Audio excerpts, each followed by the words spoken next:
Okay, if you're listening to this, you're probably too damn lazy to read the book, and I don't blame you, but you really should read the book.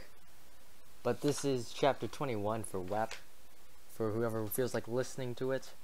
It's not safe for work, because I will curse many times, enough to fill a good Christian's lifetime 5 times over. Maybe. So first off, before we talk about all the revolutionary shit, we're going to talk about what happened before the revolutionary shit, so we get the context right. So, because Europe's major powers, they all like to fight wars. They like to fight costly wars really shiitily. So they spend way too much fucking money. Okay? So, Britain, France, the Dutch, the Spanish, all of them just like spend way too much fucking cash. And by this time, the Enlightenment happened, right? So now people are actually pissed when they get their taxes raised because they tried to fight in wars that they didn't want to fight in, and then this starts the rolling of the ball of shit. Okay, and so obviously you should know what the Enlightenment is. If you don't, look it up, you dumbass. But short reason, the Enlightenment was when all the intellectuals of the time went like, maybe it's not a good idea to hand over all control of our lives to monarchs and religion. Not exactly, but kind of. They introduced ideas of republicanism and atheism, and then the monarchs in general actually encouraged those ideas as long as they were like for their interests. Like, whenever somebody went like, hey, you know what, I've got a pretty cool science idea, they'd be like, yeah, cool, go for it, I'll sponsor you. And whenever anybody went like, you know what, we should totally make a republic, they'd pretty much be executed, right? So, some of the more famous thinkers of the Enlightenment were John Locke, who's the guy that said governments were created to protect life, liberty, and property, and that the people had a right to rebel whenever the monarch violated these natural rights, because, you know, screw the monarch. If you're not going to do what we ask you to, you should die, right? And then Rousseau said that the will of the people was sacred, and that the legitimacy of monarchs depended on the consent of the people. Although we know not really, the monarch just kind of took over because, you know, screw everybody else. But not all Enlightenment thinkers were like radical Republican atheists, right? Most of them never really openly expressed any of these ideas, because then they get killed. You can't really think anything when you get killed, and that's the main part of being an intellectual, okay? So, right, next part. So yeah, Charles III of Spain, Catherine the Great of Russia, and Frederick the Great of Prussia, not Russia, Prussia, were some of the people that actually went like, you know what, I like your ideas, we're gonna implement some of these ideas, including civil servants selected on merit, like in China if you remember, national legal systems, modernization of taxes, and then basically if any intellectual were ever hated by a monarch, they'd probably find some love in another court. And it's like, so let's say an intellectual went like, you know what, I think I really fucking hate your monarchy, Catherine the Great, and then she just went like, well, I'm gonna kill you now. They could just sail on over to Spain and be like, hey, so I have cool ideas, and Spain could be like, sure, that sounds good. Good. And then, if there are any ideas that the monarchs didn't like, then they'd be like, alright, we gotta shut down on this idea. This idea is shit. It's going against my monarchy. You better get this shit out of here right now. Like, just fuck it. Alright, fuck it. But, see, by this time, letters exist, right? And people can read and write. It was fucking amazing. And so, they would actually be able to spread the ideas even more. And then, like I said, if any ideas were hated by one monarch, his rival monarch's gonna be like, you know what, if that guy hates him, I'm gonna go over to him, I'm gonna take him in, I'm just gonna piss him off even more, and it's gonna be great. And so that's basically what happened over there. And so,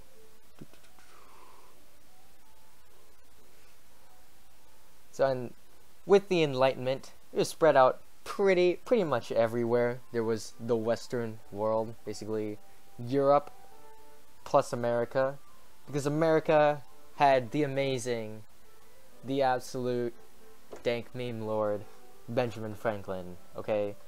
Like, there's just like 4 paragraphs on Benjamin Franklin being an absolute badass, okay? So all you need to know, really, though, is that Benjamin Franklin was an absolute badass that showed Europe that maybe America actually is kind of smart. Just like his intellect alone just made them kind of rethink their opinions on America. Now then, not every intellectual likes the Enlightenment, right? So, much like you have a counter-strike to a strike, you've got the counter-Enlightenment, who saw the Enlightenment like, why would you go against the church and the monarchy? That's like the greatest thing in the world. Why would you fucking do that? And so they protested against the Enlightenment. And they said, you know what? You gotta have your duty to your believers, to your church. You gotta be supportive of your monarchs. You can't. Nothing needs to change. Okay, nothing needs to change. We're perfect, exactly where we are. Right, and so the counter Enlightenment. So the Enlightenment was the setup for Republicans and Democratic stuff. The counter Enlightenment was the setup for conservatism and anti-democrats, because, you know, not everybody likes having representation in government. Some people like monarchs too, okay? Now then, let's see. Let me exactly read this far. So, I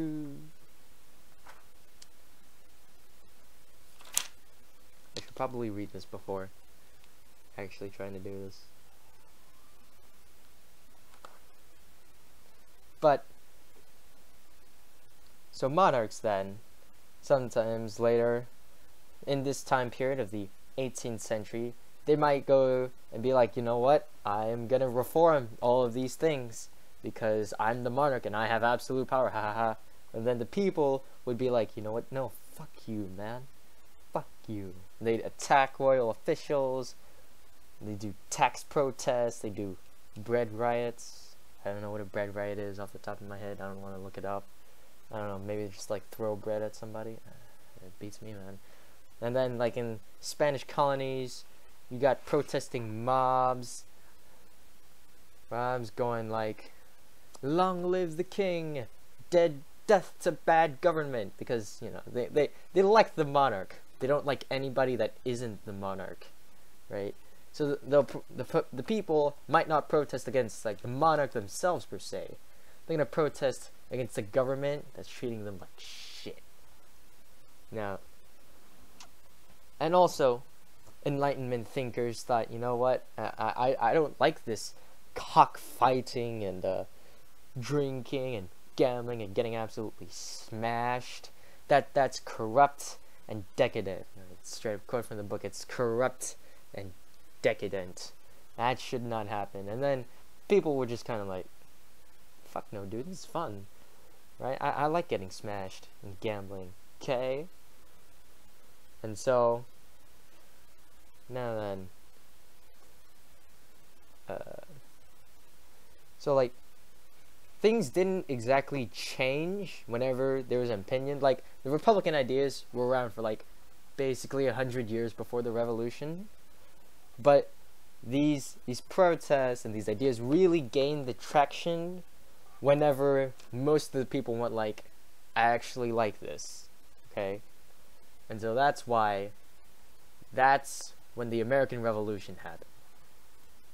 Okay, now that we talked about the setup to all the revolutionary stuff, let's talk about the revolution that set up all the other revolutionary stuff. That's the American Revolution.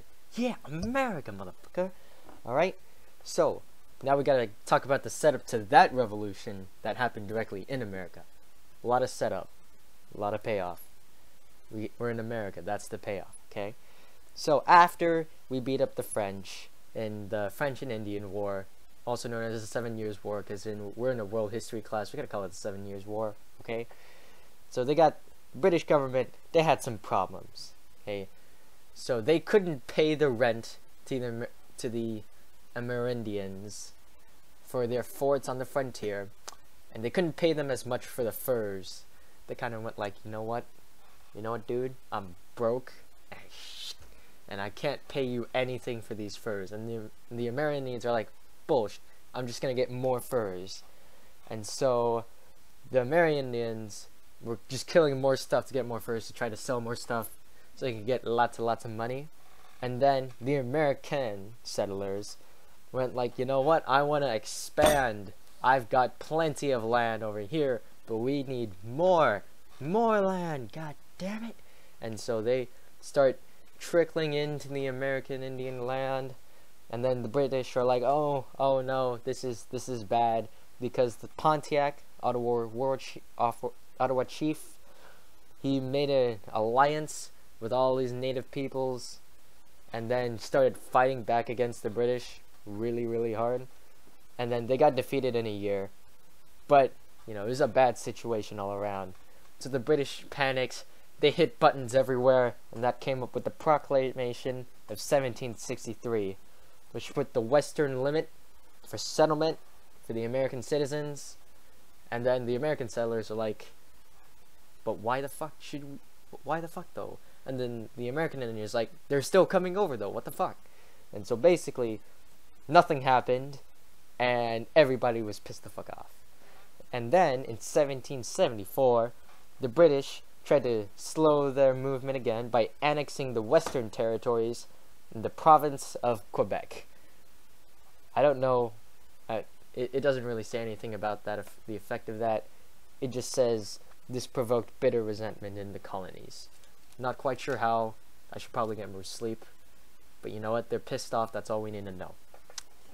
And on top of that, since we're all good little boys and girls that went through middle school, we already know that they made the stamp tax and the other tax and all these goddamn taxes around 1765, and the colonists were like, no, screw this shit.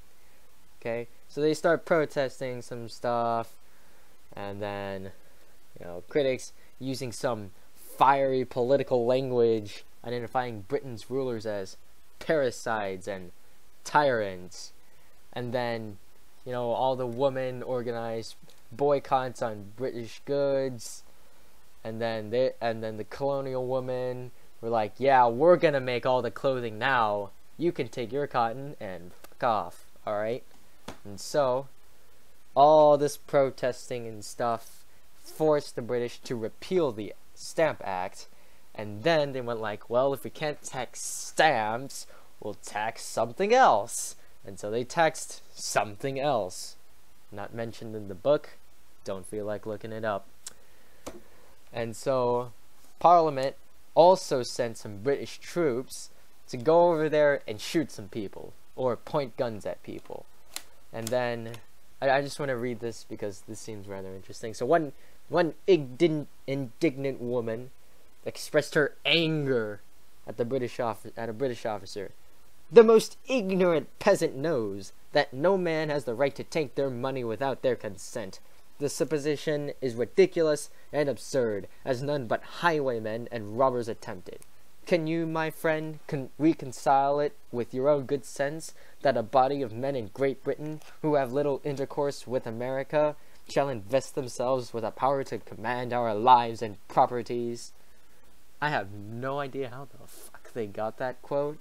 I mean, like, I guess the British officer just kind of had a little squire just sitting there writing down the officer getting roasted, because he kind of just got fucking roasted. And then so the British authorities reacted again to the boycotts and the tarring and feathering of British officials. The picture in the book's actually pretty messed up. They threatened colonial liberties. They dissolved the legislature of Massachusetts and sent regiments of soldiers to take over Boston. And then after that, more and more people went like, why do we need these assholes in their crumpets? And so they, that the support for breaking away is growing at this point, right? And then some soldiers, you know, Boston Massacre, you know, soldiers shooting into a crowd, 5 people dead, even more people go like, well, you know what, I really don't need your goddamn tea and crumpets, god damn it. Okay, so, and then Parliament repealed some of the taxes and duties because they're like, they actually make us a lot of money, we should probably stop right about now. But then they granted the East India Company monopoly to import tea to the colonies.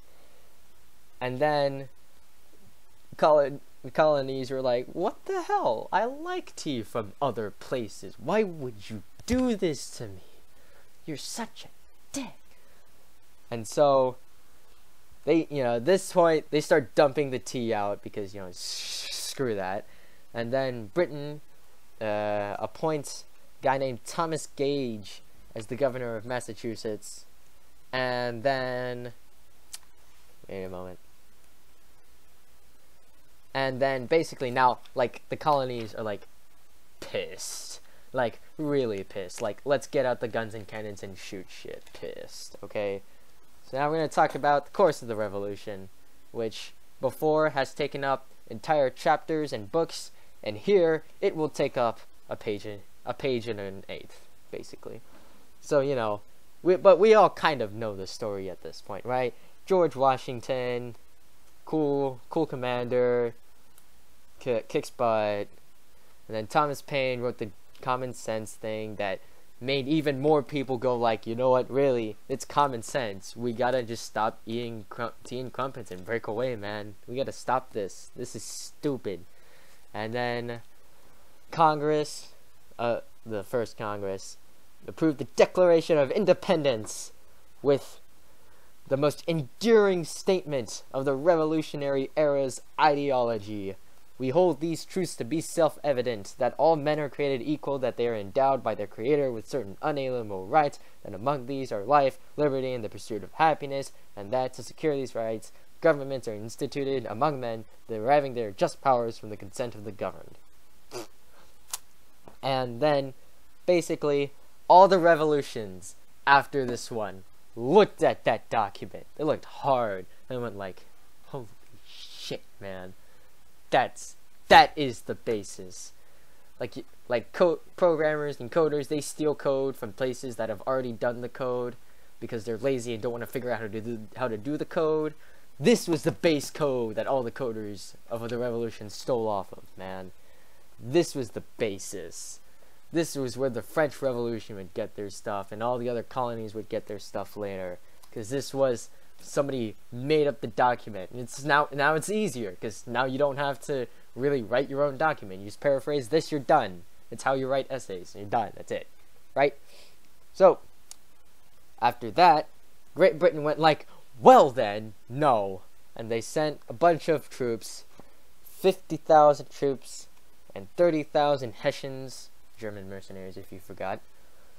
And despite the existence of an actually pretty large loyalist community, the army found it pretty difficult to control the countryside.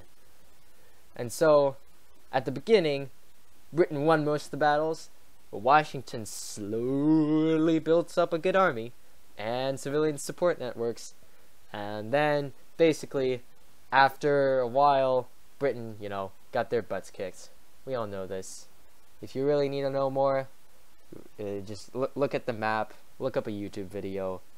I mean, I don't really need to go over that much with you. Although there are some new things, including a guy named Joseph Brant, who was a Mohawk leader, and you do need to know that Mohawks were important allies to the British. They kicked a lot of American butts, man. And so, after British defeated Saratoga, the French entered the war and helped the United States, and you know, and then what? They didn't even say the battle. Okay, here. And then at the Battle of Yorktown, the American army plus the French fleet beat up General Cornwallis, apparently as the British military band played "The World Turned Upside Down." because I guess they're just a bunch of angsty teenagers. And so that basically ended the war, and then the Continental Congress sent people over to a peace conference with instructions to work with the French, because, you know, some people are pretty racist. So they had to be told, you better work with the French because they kind of helped us win the war, and they're like, alright, fine, jeez. Gotta breathe. And so, the Treaty of Paris, it granted unconditional independence and established generous boundaries for the former colonies for the United States. And then the U.S. said, alright, fine, we'll pay your debts to the British merchants, and we'll allow the loyalists to get their property back. They didn't really let the loyalists get their property back, and unlike many of those of this election, the loyalists actually went to Canada. And so, now we gotta talk about what they made for the government, because that's so much fun, isn't it? So, even before the Declaration of Independence, a lot of the colonies already had their own new governments, because they were anticipating this. They're like, you know, it's just screw Britain. I hate Britain. We're gonna make our own governments. And so, they made all their own constitutions, and then when they actually came together and said, let's make a national constitution, everybody went like, well, actually, I disagree with all of the things you're doing. Wait, why are we a country again? What? And then so the Articles of Confederation, you know, the really shitty one, was sent for approval in 1777, but wasn't accepted until 1781. That's 4 years, man. That's the time that Donald Trump could possibly be president. It was a long-ass time. And so, Articles of Confederation, you better take notes on this. Articles of Confederation made one house legislature. Each state had a single vote. Basically the current Senate. Or not basic, well, kind of the current, yeah, basically the current Senate. Now, a simple majority was good to pass minor legislation. 9 votes of the 13 were needed for declaring war, imposing taxes, and making or borrowing money. A committee made executive power. There was no president yet. And it was specifically made to be a super weak-ass government. Because they hated government at this point. They're like, I'm sick of it. I'm sick of it. I'm just getting out. I'm stopping this. This is like weed. I'm addicted. I'm out. But then they kind of realized that the Confederation sucked. They were having government withdrawal. And they're like, oh God, what have we done? And so, and also a rebellion led by Revolutionary War veterans in Massachusetts made all the delegates going to a constitutional convention go like, yeah, we'd better do something. This is bad. This is absolutely fucking terrible. And so, this is when they started the Constitutional Convention in May 1787 to achieve a what? Okay, the book wants to say it achieved a non-violent second American Revolution. I guess so, because they made a new government. Anyway, so the announced purpose was to render the Constitution of the federal government adequate to the exigencies of the Union. And then, what they actually did was make a new government entirely because screw the old government. So, basically this Constitution was the setup to all other constitutions fucking ever. Now, only a minority of the adult population had full rights. And then, slavery was still a thing. And then, there's the 3/5 slave population to the congressional representatives thing. And the women were trying to get their voting rights too. But, you know, it's the 1700s, so that didn't happen yet. And only New Jersey granted the vote to women and African Americans. And then, even then, in 1807, the state lawmakers rejected that again. And that is basically the American Revolution. Now, let's talk about the much more bloody French Revolution. Okay, we're gonna get into some real bloody shit now. Talking about the French Revolution, which was a lot different than the American Revolution, because it wasn't a colony trying to fight a country. It was a country collapsing into itself into a bloody mess. So, before that, the fucking context. France was divided before into the First Estate, the Second Estate, and the Third Estate. The First Estate was all the Catholic clergy, and they basically had the most power. Okay, they owned about 10% of the nation's land, and got a shit ton of wealth from all the tithes and the fees, but it didn't really pay any taxes. The Second Estate was all the nobility, which controlled about 30% of the land and had ancient rights on all the rest of it. Basically, they had rights over the land because fuck everybody else. And they held all the administrative, judicial, military, and church positions. Though they were barred for some types of commercial activity, they were pretty important participants in trade, banking, manufacturing, and mining. And they were a hierarchical estate, like the clergy. Forgot to mention that. But they are. And there are important differences. I'm just reading off now, basically. But they had a lot of differences in the wealth, power, and outlook. Basically, there's a top noble, and there's a lower noble, and there's a top clergyman, and there's a lower clergyman. They had all the goddamn power. Now then, the Third Estate was everybody else. The middle class, which was like, okay, they had money, they could fend for themselves, kind of. And they were part of the Third Estate, which made up most of France. The rest of the Third Estate was poor-ass peasants that made up 80% of the population and owned basically nothing. And they couldn't really get food most of the time, and children were abandoned all the time. And like 40,000 children were abandoned a year. And most of them died from neglect. And so there were a lot of riots and stuff, and there were a lot of riots and stuff whenever bread prices went up, because you know they kind of needed food and they were ready to fight for it. So that happened a lot, but they didn't really change anything. All they did was go like, give us some fucking bread, asshole. And then they got bread at some point. So that was the norm until the crown tried to solve its financial issues, because it got a lot of issues, okay? Because remember all the way back in the very first part when I was talking about context and how all the European governments were broke as shit from fighting all the wars?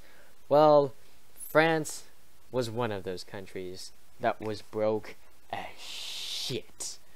And so Louis the 15th tried to put on some new taxes on the nobility, and the nobility went like, you know what, fuck no.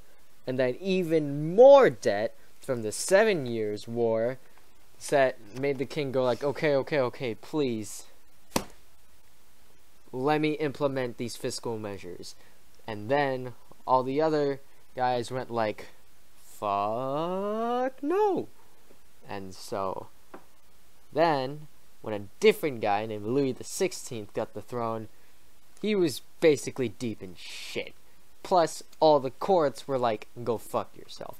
And in 1774, his chief financier warned that the government could barely afford to operate, and as he put it, the first gunshot, act of war, will drive the state to bankruptcy. despite that, he decided to help out the American Revolution. So like, yay America, but shit, now France is broke as fuck. So, and he delayed the inevitable collapse by borrowing lots and lots of money and disguising the national debt in misleading fiscal accounts. And by the end of the American Revolution, more than half of France's budget was needed to pay the interest on its debt. And so, in 1787, the king was a desperate motherfucker, and he said, alright, let's call up an assembly of notables, so we can get some radical reform on the economy and fiscal policy. And so, you know, the advisors got this assembly from the nobility and the clergy and basically everybody from the first and second estate, because fuck the third estate. And nothing happened because the people that they were representing went like, wait, fuck no, bitch, I'm keeping all of this money. And so now at this point, we're starting to get into a revolution. So the king dismissed the notables, and then he went like, shit, I can't do this on my own. We're gonna have to call the Estates General, which was a body representing all three estates, not just one, not two, all three. That included all the poor ass sons of bitches, right? So 1788, 1789, they come together to meet, and then the third estate starts going like, why don't we not have a monarchy? Because fuck that shit. And then the first and second estates went like, you know what, maybe. And then some of them joined up with the third estate, and then after a whole 6 weeks of deadlock, that's right, the time it takes for you to fail a math class, after a full 6 weeks of deadlock, the third estate, with allies from the other estates, went like, we're the National Assembly, go fuck yourself, we rule now. And the king went like, no. And then the National Assembly went to an indoor tennis court and wrote and pledged to write a constitution, because fuck the king, alright? This is our country, okay? And so the king went like, oh shit, I gotta stop this. So he somehow still has a military to command, and he tells them, you better get to Versailles right now. And then before he can do anything though, the people of Paris intervened. And so after a bunch of bad harvests that had begun in 1785, made the bread prices go up, it was the customary time for the people to go like, I need my fucking bread again. And so not only was the king in deep shit, and not only were the people already starting to go like, you know what, let's fuck the king, it was also time for them to be like, wait, we need bread, fuck, protest! And so with all these things together, people of Paris start mobilizing. July 14th, 1789, the crowd attacks Bastille, you know, the military fortress used as a prison, and they killed 98 people before it surrendered, and then they hacked the commander to death. That's the sentence. They hacked the commander to death. Now then, I assume it's with, like, you know, axes and swords and pitchforks and shit, but, like, imagine being hacked to death. Like, there's, like, somebody just, like, plugs in a USB into you and then just, like, hacks in a virus or something. That'd be fucking stupid. Anyway, so he gets hacked to death, you know, by the hacker man, and they also, and then they parade him, to parade his head, and the head of the chief magistrate on pikes throughout the city, going like, hey, we killed these guys, here are their heads, hey, we're fucking awesome, fuck you, and you, fuck you, you're cool, I'm out. Okay, and so, and this coincided with all the other peasants in the country rising up, because we need our fucking bread, and we're broke, and I'm mad, so we're gonna rise up, god damn it. And so basically the National Assembly basically ended the feudal system, because that 80% of peasants actually went like, you know what, fuck you guys. And so they basically started fucking everything over, and the National Assembly was like, okay, we stop feudalism now, it's fine. And then the peasants went like, okay, you know what, that's cool, I'll stop now. And so then the National Assembly made the Declaration of the Rights of Man and the Citizen. Is there a difference? I guess there's a difference. But it is separate from the Declaration of Independence. And this stated the principles for future constitution. Okay. It was basically almost the same thing as the Declaration of Independence. Thomas Jefferson, the guy who wrote the American one, went to Paris and were like, here, I'll help you write this. And then, basically in the end, the French Declaration was a lot fancier. It was, to quote, more sweeping in its language. And so, among its enumerated rights were the liberty, property, security, and resistance to oppression. And the Declaration guaranteed free expression of ideas, equality before the law, and representative government. What a goddamn pipe dream. Anyway, so they debated. So the delegates were debating all that shit in Versailles. I probably should have mentioned that. But they were debating all that shit in Versailles. And in Paris, the economic crisis was worse. We were at DEFCON 5 before. Now we're in DEFCON fucking 9001. Okay? Women in the garment industry and small shopkeepers were really shoved up the ass. Okay?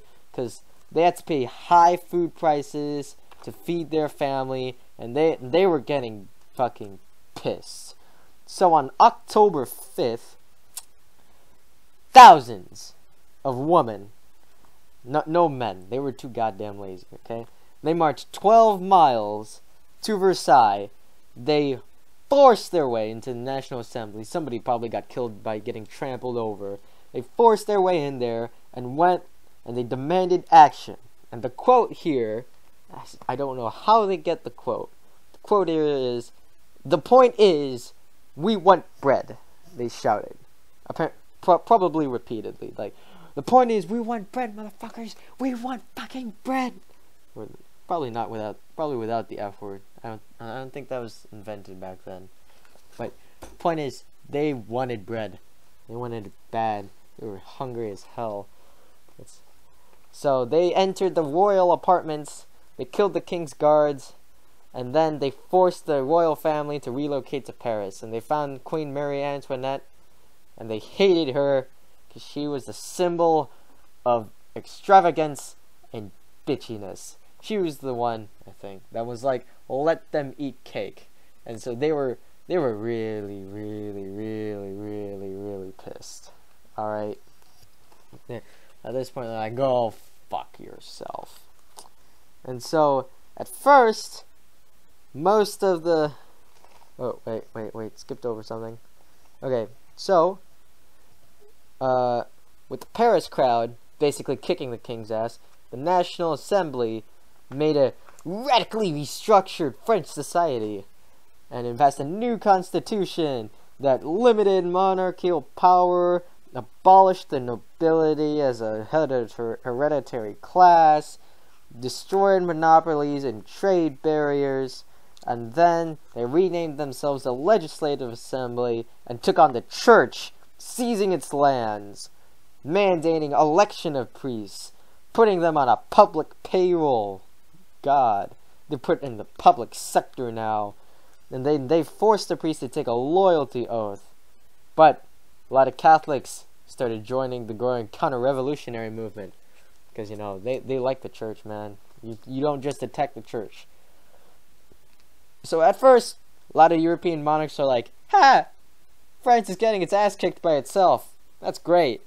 But then, by 1791, Austria and Prussia are like, wait. We're actually this is breaking apart monarchies.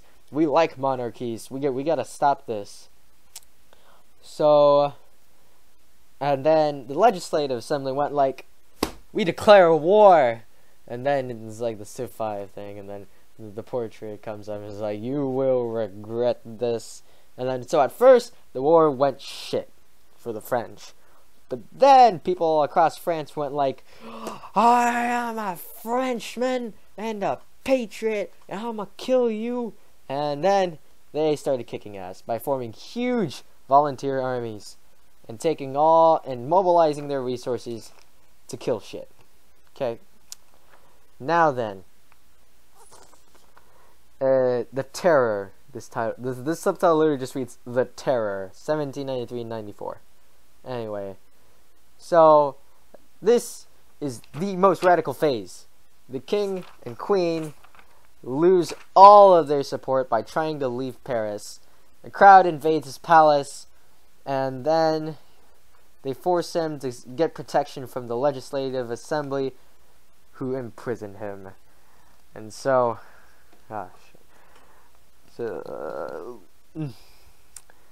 and so after people started hearing rumors of those counter-revolutionary people, the working class neighborhoods, they started getting up into mobs, going through the city's prisons, killing a bunch of people.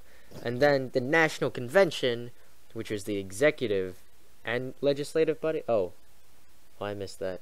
Yeah, so the National Convention is now the new legislative and executive body of the French Republic. Go like, alright, Louis, the something, you die now. Okay? So he got killed. Right? And then they proclaimed France a republic. And then all of Europe went like, shit. Shit. What the fuck are we gonna do? But we're just gonna stick with the French real quick. So, a lot of people. I need to turn on this light. It's getting dark out here. Okay. So, a lot of people in the National Convention. Most of them were from the middle class, and most of them were Jacobins, which were the most uncompromising Democrats. What a fucking oxymoron. Anyway, so they were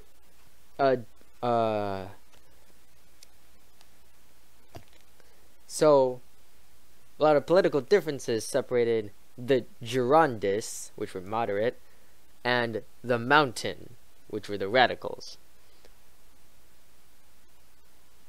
And so the Mountain was led by a guy named Maximilien Robespierre, I think. If you need to spell it out, it's Maximilien space Robespierre. Oh, here it is. Robespierre. Yeah. Robespierre. And so, basically,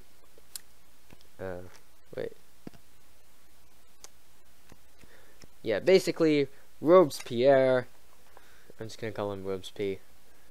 Alright. Or P Robes. I don't give a shit. Alright, Robespierre and his buddies basically went like, I'm gonna go corrupt with power now. And so they basically went corrupt with power, and they started this period called the Reign of Terror. That didn't really last long, but they killed thousands and thousands and thousands of people, including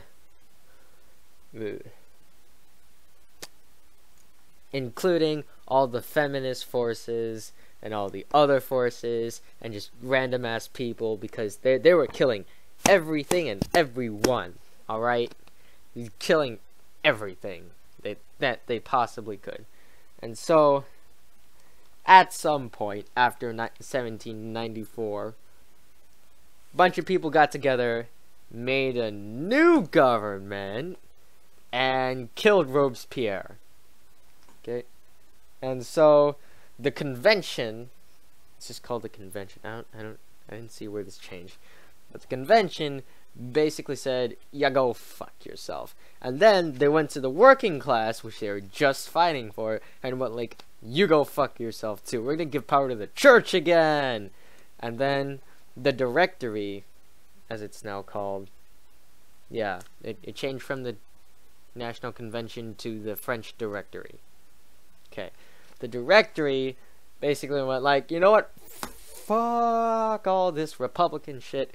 We rule everything. And then Napoleon went like, you know what? I think it's time to come in.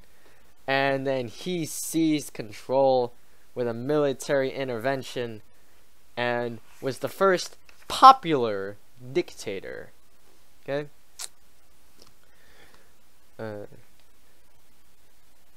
So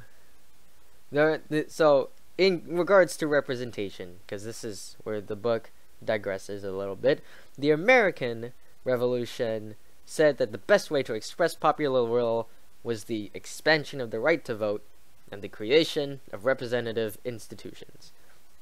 And now the French just went batshit insane and didn't really give representation to anybody.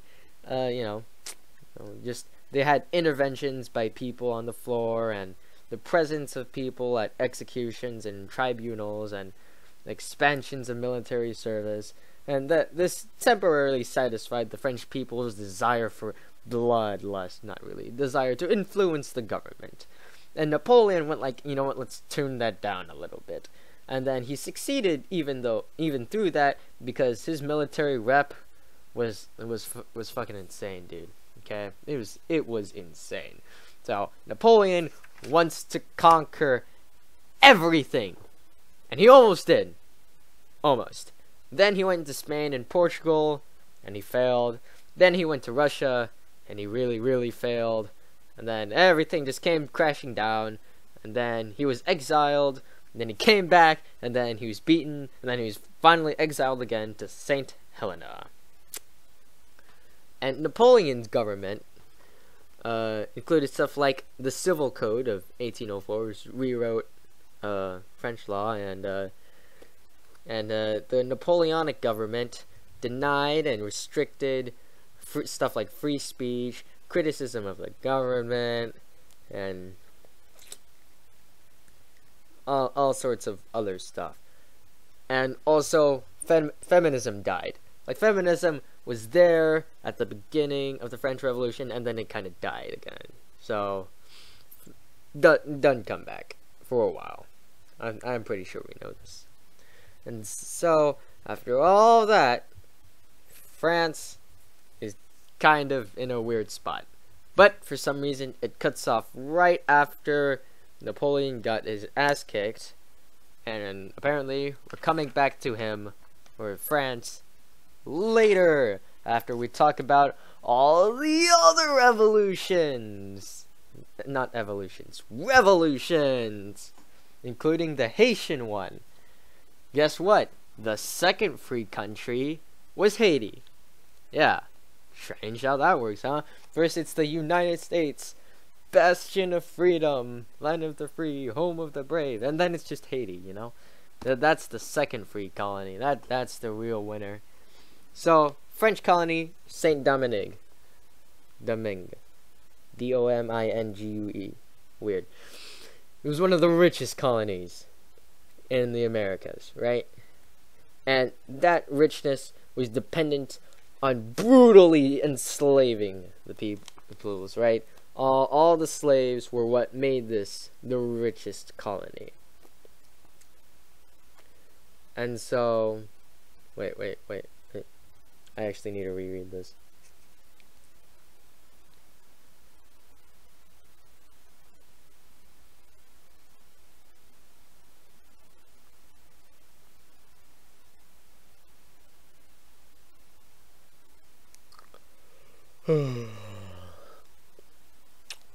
So basically, there were some free plaques called the Gens de Couleur, Gensdecouleur.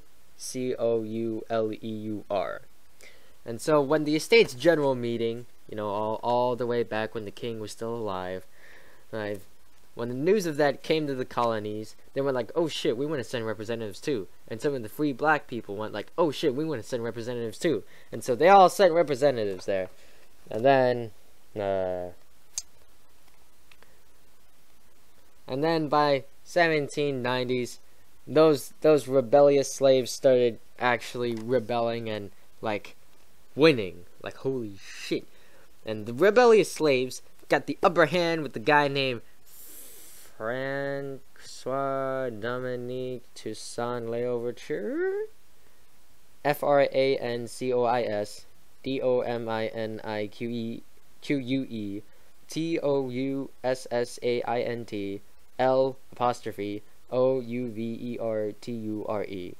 Write the name down. He's important. Because he was the guy that led all the slaves to rebel in Haiti and led them to start kicking ass, okay? And so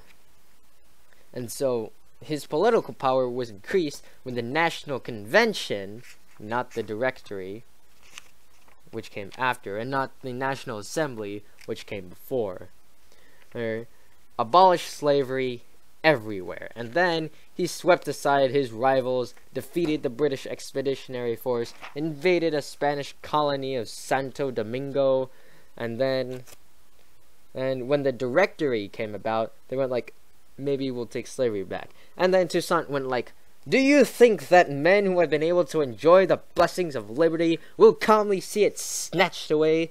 They supported their chains only so long as they did not know any condition of life more happy than slavery. But today, when they have left it, if they had 1,000 lives, they would sacrifice them all rather than be forced into slavery again. And so France went like, shit. And then when Napoleon came around, he sent a large military force to be like, I'm bringing back slavery and French colonial authority. And at first, they were successful because they captured Toussaint and then they sent him to France where he died in prison. But then, thousands and thousands of lives were lost to yellow fever, and the revolutionaries turned the tide, and 1804, Toussaint's successors declared independence, making Haiti the second independent nation of the colonies of the Americas. Because apparently, Haiti is better than everybody else in that regard. United States first, then Haiti. Not anyone else. I don't know. And then so, at this point, European monarchs are going like, shit, fuck. Monarchy's dying, man. What the fuck are we gonna do? And so, Vienna's like, alright, guys. Alright. Austria's like, we gotta calm the f down. And so they have a Congress of Vienna where Britain, Russia, Austria, Prussia, and other European nations met and went like, we gotta make everything like it was before. This is terrible. I hate this. This sucks. And so they make a holy alliance to try to squash down on those liberal revolutions and just stop all those reforms and the Republican things and the threats to monarchy, and and it was all headed by the Austrian foreign minister Prince Clemens von Metternich. Prince Klemens von Metternicch. And so finally we come onto the last couple of revolutions to cover from 1821 to 1850. Greece got their independence because Greek patriots went like, let's have independence, and the European nations just got out, just made the Holy Alliance, just got out of the Congress of Vienna. Like, no, we just did something. No, please, no more of this independent stuff. We gotta keep the monarchies, man. But then all the artists went like, this is Greece. This is Greece we're talking about, motherfucker. No, you are supporting this. And then the other countries went like, alright, fine, you win, Greece gets independence. And then there were some revolutionary actions in France and Britain. Nothing really happened. There's nothing. I mean, I guess,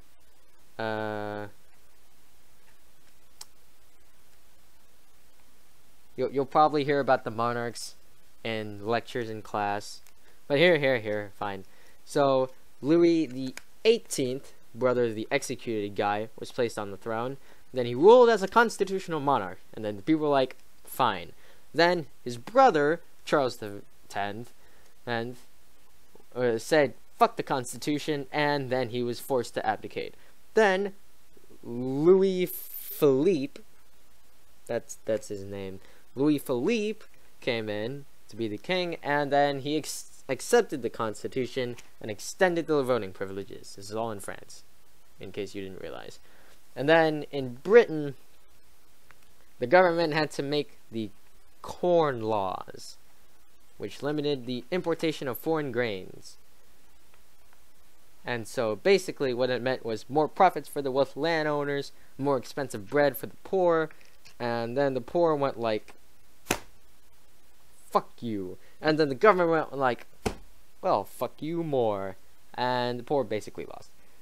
Then finally, we talk about the 1848 revolutions. Basically what happened was nothing. Nothing really happened. Basically, people rose up in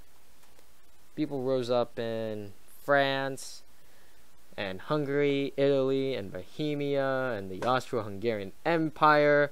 They all rose up, and they all failed. That's basically it. They fucking suck. They're not America, okay? Not everybody can have a successful revolution. And that is the end of chapter 21. How long is this video? Or sound file? Jesus Christ. That's super long. Well, we'll see you later. And now, if you could understand most of that, you probably don't have to read the book. You should. And you should also do like Quizlets and also read like Caitlin's notes or like something. But this was Cursing and World History. Thank you for listening.